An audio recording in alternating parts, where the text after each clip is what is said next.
చంద్రబాబు జమానాలో ఆరుగాలం శ్రమించిన రైతులకు అడుగడుగునా కష్టాలు ఎదురవుతున్నాయి.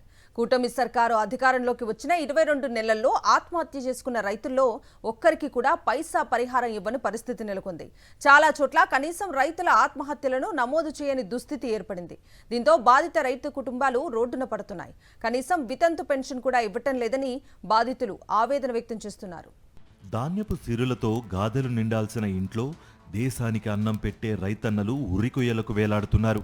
ప్రకృతి వైపరీత్యాలకు తోడు ప్రభుత్వం నిర్లక్ష్యం, నిర్దయ కారణంగా పెద్ద సంఖ్యలో అన్నదాతలు అర్ధంతరంగా తనువు చాలిస్తున్నారు. రాష్ట్రంలో చంద్రబాబు ప్రభుత్వం ఆత్మహత్య చేసుకున్న రైతుల కుటుంబాలను ఆదుకోవడంలో విఫలమవడంతో ఆ కుటుంబాలు కన్నీరు మున్నీరుగా విలపిస్తున్నాయి. ఆత్మహత్య చేసుకున్న రైతు కుటుంబాలకు 2 ఏళ్లుగా పైసా పరిహారం ఇచ్చిన పాపాన పోలేదు.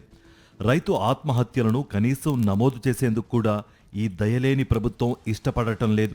ఇంటి పెద్ద దిక్కును కోల్పోయి ఆదుకునే ఆపన్న హస్తం లేకపోవడంతో ఇంట్లో ఒక పూట తింటే రెండో పూట పొయ్యి వెలిగించలేని దుస్థితిలో ఆ రైతు కుటుంబాలు బతుకులు ఈడుస్తున్నాయి.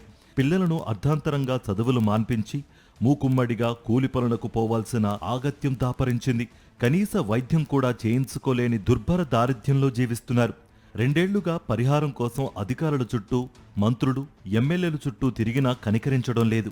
భర్త చనిపోతే ఇచ్చే వితంతు పింఛన్లకు కూడా అన్నదాతల భార్యలు నోచుకోలేకపోతున్నారు.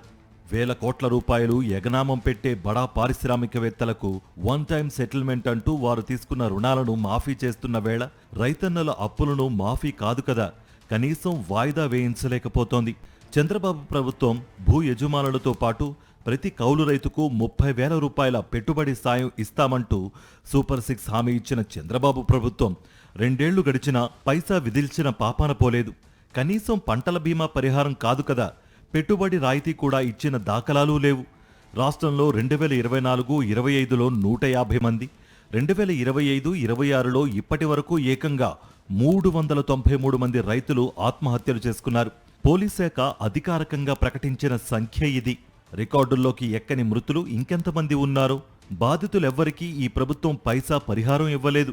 రాష్ట్రంలోని వివిధ ప్రాంతాల్లో ఆత్మహత్యలకు పాల్పడిన 17 మంది రైతుల కుటుంబాలకు ఆర్థిక చేయూత ఇచ్చేందుకు రూరల్ డెవలప్మెంట్ సర్వీస్ సొసైటీ ఆధ్వర్యంలో విజయవాడలో నిర్వహించిన కార్యక్రమంలో బాధిత కుటుంబాల సభ్యులు తమ గోడు వెళ్లబోసుకున్నాయి.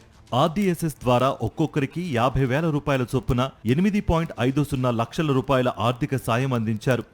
రైతులను ఎంతో కొంత ఆదుకునేందుకు స్వచ్ఛంద సంస్థలు ముందుకొస్తున్నాయే తప్ప ప్రభుత్వంలో మాత్రం చలనం కనిపించడం లేదని బాధిత కుటుంబాలు ఆవేదన వ్యక్తం చేశాయి. స్వచ్ఛంద సంస్థలను చూసి ప్రభుత్వం కొంచెమైనా సిగ్గు తెచ్చుకుంటే మేలని సమావేశానికి హాజరైన వారు ఆగ్రహం వ్యక్తం చేశారు. ఈ ప్రభుత్వం సామాజిక బాధ్యతను పూర్తిగా విస్మరించిందని మండిపడ్డారు.